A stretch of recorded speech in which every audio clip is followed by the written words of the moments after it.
Deus é por nós, quem será contra nós? Esse é um momento difícil.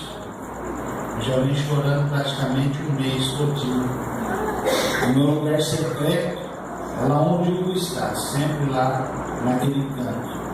Às vezes chega de madrugada aqui, dobrando os joelhos lá e orando e chorando na presença de Deus. Depois eu era rendido, sabe por quem?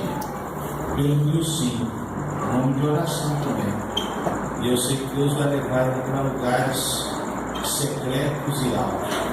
Eu tenho orado por isso pela vida dele. Eu não sei se eu vou conseguir falar muito, porque até a bombazinha está falhando hoje, né? Bom, é muita emoção, né? Como diz a música. Mas uma pessoa veio me perguntar: pastor, o senhor não disse que ia morrer aqui? O senhor disse que ia morrer aqui? Foi uma pergunta bem objetiva, né? Bem na lata. Aí eu fiquei assim parado alguns segundos, olhando. Falei: meu Deus, o que eu vou responder agora para esse irmão? Porque de fato eu disse que eu morreria aqui. Estou disposto a morrer por esse povo que eu amo. Eu já sinto saudade só de lembrar minhas vidas para Senador Pompeu, o caminho que nós fazemos até lá, os vilarejos que passamos, lugares onde nós paramos às vezes para conversar, para comer. Aí o Senhor me trouxe na memória algo surpreendente. De fato eu morri aqui. Porque naquele dia que eu fui fazer o cateterismo, era para dar tudo certo. Era para dar tudo certo naquele dia. E eu disse para o anestesista: eu posso assistir o catéter entrando por dentro do coração aí e ver minha bombinha funcionando? Ele falou: pode. Olha para esse monitor aqui. Eu fiquei olhando. Ele falou: vou dar uma anestesia local aqui e o contraste na outra mão. Tá certo. Quando ele fez isso, eu fiquei olhando e eu vi que alguma coisa estava entrando por dentro de mim e de repente eu não estava conseguindo mais enxergar o monitor onde que estava à minha frente. Bom, passou-se o tempo e eu fui para a consulta com o médico. Ele olhou para mim e falou assim: você deve ter alguma coisa com Deus, não é não? Eu disse assim: por quê? Rapaz, você teve um infarto, o seu coração parou. Eu falei: foi? Como foi? Não sei, mas parou. Ele não sabia porque ele não tinha participado. E é o médico que é deficiente visual. Ele não tinha feito cateterismo. Era outro médico que tinha feito. Mas depois chegou a informação para nós que quando nós estávamos lá, de fato o coração parou por um tempo. Eles tiveram que tirar o catéter de dentro, fazer de novo o coração bater e depois fizeram novamente o procedimento que tinha que fazer. Então, praticamente, nós ficamos alguns minutos na mão do Senhor, o coração parou. Deus sabe onde Ele levou esse coração e depois Ele trouxe de volta. Mas louvado seja Deus por isso. Agradeço as palavras, não sou digno de nenhuma delas, porque eu sou servo de Deus e toda a honra e toda a glória do que nós fizemos pertence a Deus e não a mim. É óbvio que a palavra ensina que honra a quem merece honra, diz a palavra, mas eu entendo também que, conforme o próprio Jesus disse, se eu faço somente aquilo que eu fui designado a fazer, eu ainda assim me considero um servo inútil e preciso melhorar cada dia, cada instante. Eu quero usar somente 10 minutos, apesar de saber que poderia falar tranquilamente muito tempo, mas nós estamos com um tempo limitado. E o que o Senhor havia colocado no meu coração é justamente o texto do apóstolo Paulo em Filipenses capítulo 1. Logo no capítulo 1, porque realmente retrata muito bem este momento. Filipenses capítulo 1, versículos 12 a 18, Filipenses 1, 12 a 18, onde Paulo diz assim: quero ainda, irmãos, cientificar-vos de que as coisas que me aconteceram têm antes contribuído para o progresso do Evangelho, de maneira que as minhas cadeias de Cristo se tornaram conhecidas a toda a guarda pretoriana e a todos os demais, e a maioria dos irmãos, estimulados no Senhor por minhas algemas, ousam falar com mais desassombro a palavra de Deus.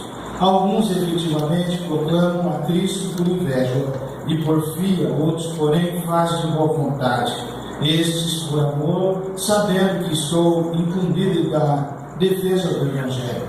Aqueles contudo pregam a Cristo por discórdia, insinceramente, julgando suscitar tribulação às minhas cadeias.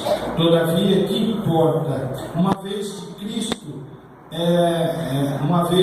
Cristo, de qualquer modo, está sendo pregado, quer por pretexto, quer por vontade, também com isto me regozijo. Sim, sempre me regozijarei. Senhor, que a tua palavra, que é viva, santa, continue, ó Deus, a nos conduzir nesta noite. Obrigado por essa acolhida, obrigado por essa igreja tão amável, por esses irmãos queridos que ao longo desse tempo o Senhor tem colocado em nossas vidas e que tem deixado marcas profundas, ó Deus, na nossa história, na nossa alma. Ó Deus, nós não estamos aqui no momento de despedida, porque nós não estamos indo embora, porque certamente estamos, ó Deus, guardados no coração de cada um e assim também eles no nosso coração. E sabemos que em breve estaremos juntos na glória com o Senhor. Que neste momento, ó Pai, a tua palavra possa nos direcionar para a honra e glória do teu nome, que a tua vontade, ó Deus, seja feita em nossa vida e através da nossa vida. Oramos com ações de graça em nome de Jesus. Amém. Aqui, na verdade, eu gostaria de considerar o seguinte: Paulo está falando sobre vivendo na perspectiva de Deus. Como nós podemos viver na perspectiva de Deus? Obrigado. E logo na introdução nós entendemos que Paulo está dizendo que vivemos na perspectiva de Deus quando sabemos que o Evangelho é mais importante que a nossa liberdade, ou mais importante que os nossos próprios ideais. Quando nós começamos a entender que o Evangelho do Senhor é mais importante do que as filosofias, sofismas humanos e os nossos próprios pensamentos, é aí que nós começamos a entrar então dentro da perspectiva de Deus.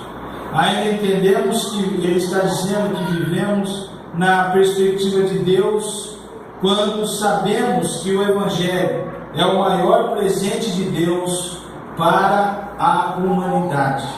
Isso é um fato. Quando nós começamos também a entender que o Evangelho é o maior presente de Deus para a humanidade, então nós estamos vivendo na perspectiva de Deus. Paulo define o Evangelho aqui de três formas. A primeira forma, no versículo 12, é que o Evangelho é a boa nova para a humanidade. Boa nova do quê? Da salvação, da libertação, do resgate. Realmente é a boa nova daquilo que Deus Ele quer fazer na vida do homem. É a boa nova porque está falando do amor de Deus para com o homem. Ele vai falar também que o Evangelho é a proclamação da palavra. Nós não podemos fugir disso, porque a palavra de Deus, como diz Hebreus 4,12, ela é como uma espada de dois gumes. Ela penetra ao ponto de dividir medulas, doses, discernir toda a sorte do pensamento. Sem contar que, como Paulo mesmo diz ali em 2 Timóteo 3,16, toda a Escritura é inspirada por Deus e útil para correção, exortação, ensino.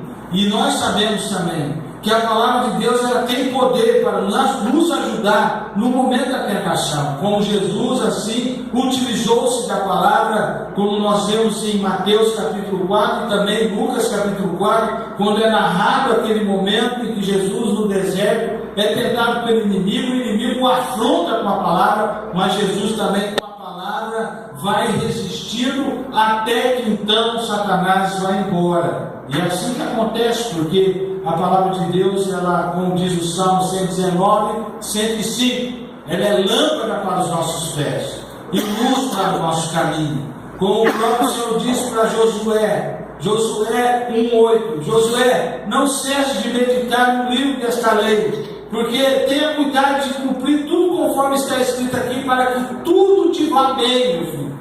Não só isso, mas nós observamos que o Evangelho é a palavra, porque a palavra ela provoca de fato transformação quando ela chega nos corações dos necessitados, dos aflitos. Eu disse aqui semana passada a respeito do filho pródigo, uma porção, uma parte da história que nós estamos narrando, e nós vimos que o texto do capítulo 15 de Lucas começa quando então os pecadores e os publicanos se aproximaram de Jesus para ouvir a palavra, porque a fé ela vem por ouvir a palavra de Cristo Jesus, como diz Romanos 10:17.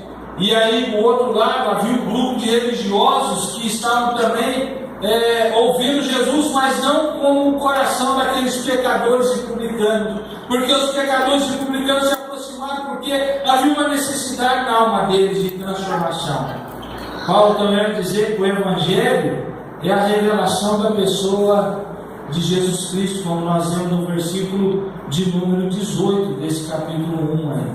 Ele fala que é a revelação de Cristo Jesus. Então, como que ele constrói essa questão de viver na perspectiva de Deus? Ele constrói da seguinte forma: versículo 12, ele está apontando: olhe para o passado com discernimento.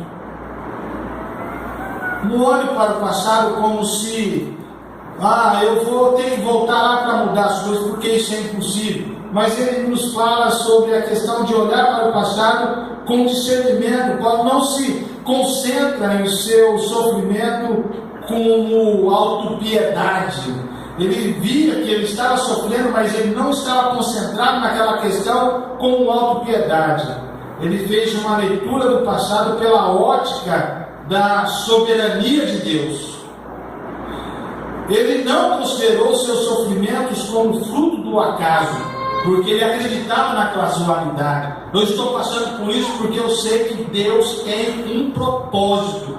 E o propósito nós enxergamos aqui porque ele diz: toda a guarda pretoriana já ouviu o Evangelho.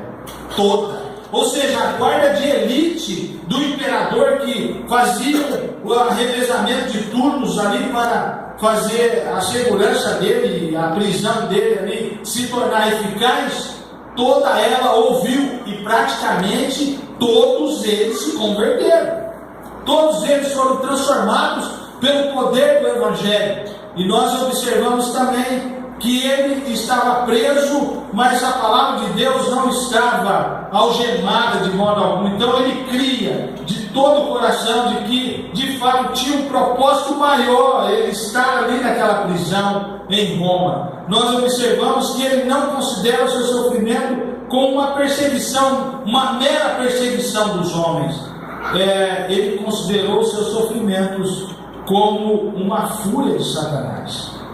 Porque quando ele se converte, Jesus disse para ele: diz aí, Ananias, capítulo 9 de Atos, diz Ananias para Paulo quanto ele vai sofrer por causa do meu nome.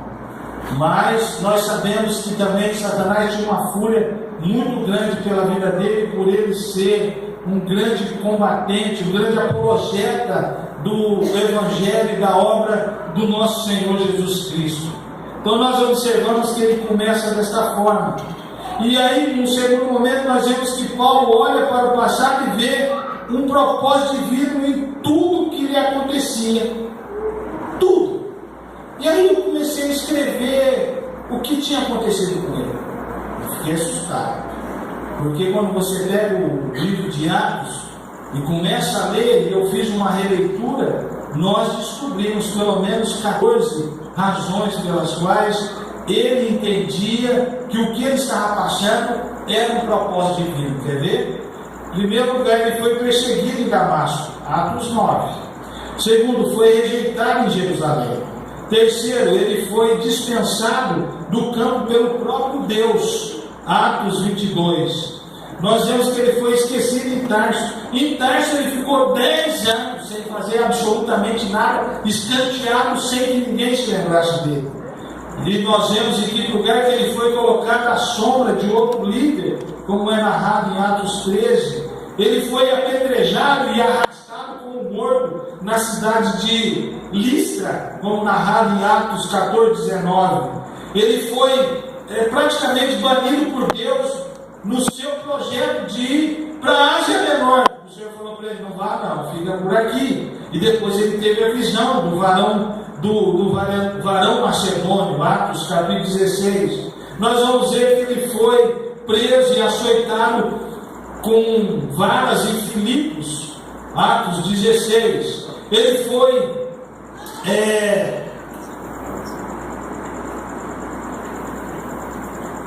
praticamente escandalizado, e ele foi envergonhado na cidade de Tessalônica e Bereia. Foi chamado de tagarela pelos atenienses. Ele foi preso em Jerusalém, acusado em Cesareia. Ele enfrentou um naufrágio, foi mordido por uma víbora, chegou preso em Roma. Ele olha para o sofrimento como a abertura de novos caminhos para o Evangelho. Às vezes precisa acontecer desta forma. Às vezes nós observamos que é necessário dar um passo atrás para que realmente o Evangelho avance. E chegou esse momento para nós, porque nós percebemos que, de uma certa forma, para que o Evangelho avance no estado do Ceará, nós precisaríamos tomar uma medida mais enérgica para que recursos e mais investimentos pudessem chegar até esse celeiro e esta grande seara. E esse é o momento, nós sabemos disso. Então nós observamos que muitas vezes o sofrimento, ele é com um propósito de Deus para a abertura de novos caminhos para o Evangelho. E eu vejo que neste momento é um momento de abertura de novos caminhos para o Evangelho aqui no estado do Ceará. E eu sei que Deus vai fazer isso para a honra e glória do nome dele. Estando nós aqui ou não, olhando para frente, outra forma dele estar dentro da perspectiva de Deus. Ele estava olhando para frente com alegria. Quando nós observamos aqui Filipenses 1, do 13 a 18, é isso que ele nos ensina. Viu a prisão como uma abertura de novas frentes de evangelização. Viveu de tal modo de estimular outros irmãos a falar com mais desassombro do Evangelho. Esta foi a forma como ele estava olhando para frente. Ele estava preso, ele estava sofrendo, mas estava dizendo assim: irmãos, olhem para frente, fale do amor de Deus, ame mais as pessoas. Toda essa violência que nós temos visto nesses dias. Ontem mesmo nós estávamos em casa e depois, no final de todo o trabalho, fomos deixar os irmãos. Aí, quando nós chegamos na casa do pastor Flávio ali, o que aconteceu? O pastor Francisco, que é lá de Babilônia, estava em cima da caçamba do carro.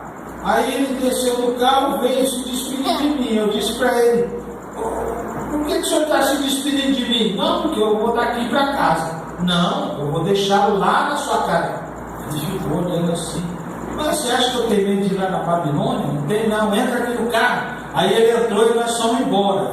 Entramos lá e tudo certo, tudo tranquilo no meio do caminho, porque nós críamos que os anjos do Senhor estavam ao nosso lado, nos conduzindo naquele momento. Havia um propósito de deixá-lo ali. Já era quase 11 horas da noite. E nós fomos, entramos lá, e ele saiu. E ainda quando chegou, antes de chegar na porta da casa dele, ele saiu gritando com o povo. Eu falei: meu Deus, esse homem aqui gritando uma hora dessa. Daqui a pouco ele vai ser apedrejado desse jeito. Aí nós chegamos lá e ele desceu. E nós observamos que realmente, quando nós estamos com o propósito de realmente levar o Evangelho, a palavra do Senhor, o inimigo ele tem que sair. as trevas não podem permanecer. Por quê? Porque a luz dissipa as trevas. Então Paulo ele usa todo aquele contexto para dizer para os irmãos: pregue a palavra, vive a palavra. E eu quero repetir algo que eu disse aqui muitas vezes. Se nós que somos cristãos praticássemos somente as boas obras, como diz a palavra, não seria necessário pregar no Evangelho. Você já observou isso? Que muitas vezes, sem falar nada, mas com as suas atitudes, pessoas se aproximam de Cristo, pessoas são transformadas pelo poder de Cristo, porque elas começam a observar o seu bom procedimento, os frutos do Espírito que está na tua vida. Então Paulo está dizendo: olhe para frente, olhe para frente, continue pregando a palavra com desassombro. Ou seja, não tenha temor no seu coração. Gostei muito da palavra que o pastor Paixão mandou para o nosso grupo de ministros do estado do Ceará, hoje pela manhã. Ele mandou a palavra porque muitos pastores começaram a postar vídeos de carro pegando fogo em shopping, carro pegando fogo na rua, e bandidos correndo com arma para lá e para cá, e inclusive postaram uma foto com várias outras fotos dentro de 14 pastores que durante o ano de 2018 se suicidaram porque não aguentaram o ministério e tal. Aí de repente ele tomou ali o áudio daquele grupo e começou a falar conosco. E uma coisa que me chamou a atenção, e eu pude depois dizer para ele que aquilo ali foi fundamental para que realmente houvesse uma certa paz no coração dos pastores, que eles estavam muito preocupados. Eu não vou abrir igreja porque os bandidos vão invadir a igreja, eu não vou fazer isso porque eu vou tacar fogo no carro dos irmãos. Aí ele começa a dizer assim: irmãos, nós sabemos que isso na verdade já é bíblico, é o sinal dos finais dos tempos. Nós sabemos que isso iria acontecer. Então nós não temos que ficar preocupados. Nós que servimos a Cristo devemos confiar nele, acreditar nele, continuar fazendo a obra dele com desassombro, ou seja, sem aquele temor no coração, sem aquele medo de que eu vou sair ali, não, de modo algum eu tenho que continuar pregando a palavra como servo do Senhor, porque aonde a luz chega, as trevas têm que ir embora, para a honra e glória do Senhor Jesus. Então ele está dizendo: olhe para frente, pregue a palavra, viva o verdadeiro Evangelho, não deixe de fazer isso. Outro detalhe importante nessa questão de olhar para frente, nós observamos que ele vai fazer o seguinte: Paulo não azedou o coração dele por causa da competição dos seus críticos. Havia muitas críticas, havia muitas oposições, e ele não deixou o coração dele azedar. Se você olhar capítulo 1, versículo 15, versículo 17 e 18, você vai ver que é isso que ele está apontando. Nós observamos ainda por fim que ele vai dizer que nós vivemos na perspectiva de Deus, uma vez, porque Paulo, em vez de defender a si mesmo, ele defendia o quê? O Evangelho. Nós vivemos na perspectiva de Deus quando nós defendemos o Evangelho de Cristo Jesus, quando nós de fato começamos a propagar essa boa notícia, porque o Evangelho é as boas novas da salvação. É dizer para o necessitado: olha, Jesus pode transformar a tua vida. Eu nunca vou esquecer uma vez, isso aí ficou muito marcado na minha cabeça. Eu saí cedo aqui da igreja, e antes de passar lá no Mercafrutas, com meus amigos, eu passei no campo do AEC e tinha um jovem encostado próximo a um poste. Eu passei e o Senhor soprou no meu ouvido: volta, porque ele fez visita na igreja. E aí eu peguei e voltei. Parei o carro, conversei com ele: rapaz, você foi fazer uma visita na igreja esses dias? Fui.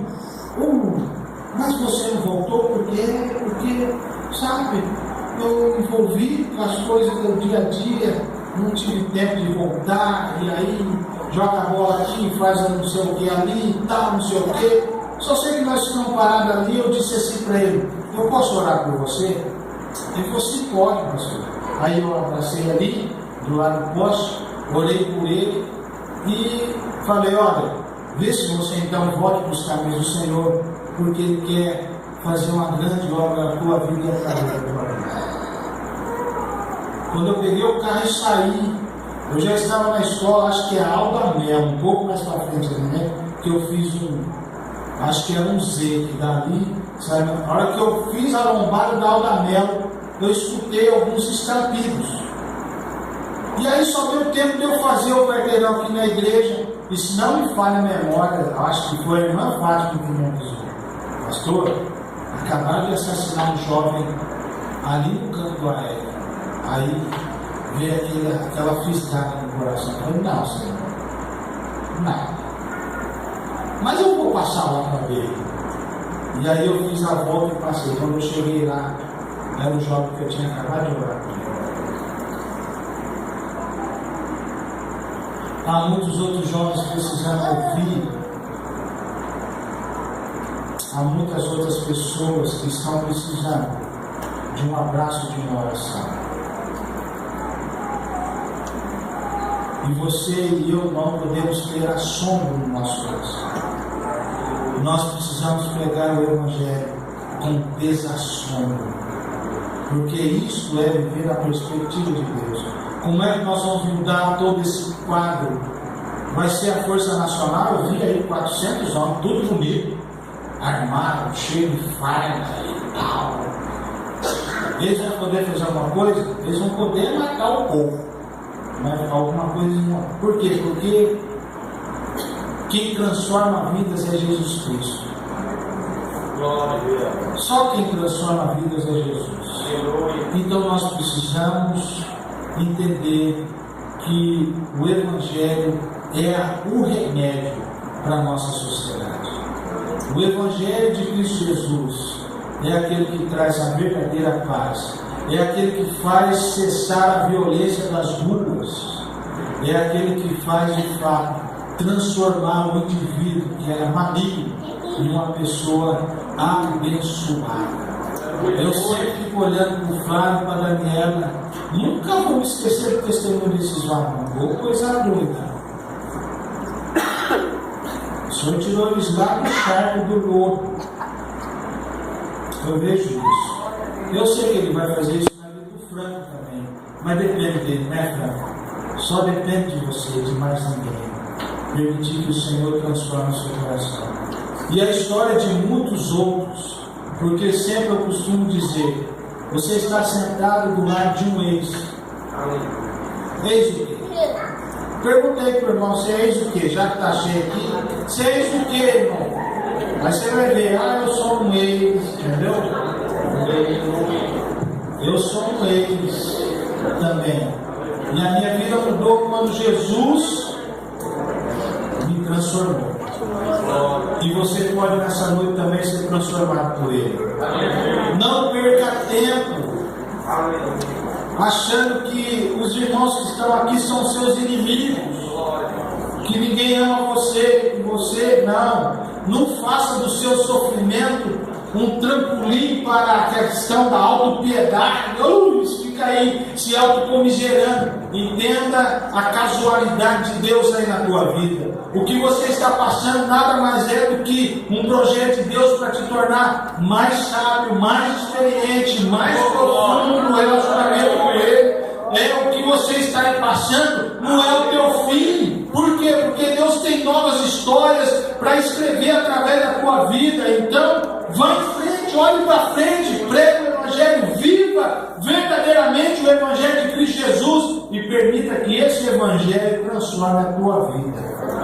Então, em nome de Jesus, nessa noite, gostaria de dizer isso e vamos orar para que Deus nos direcione nesse momento também da mesa do Senhor.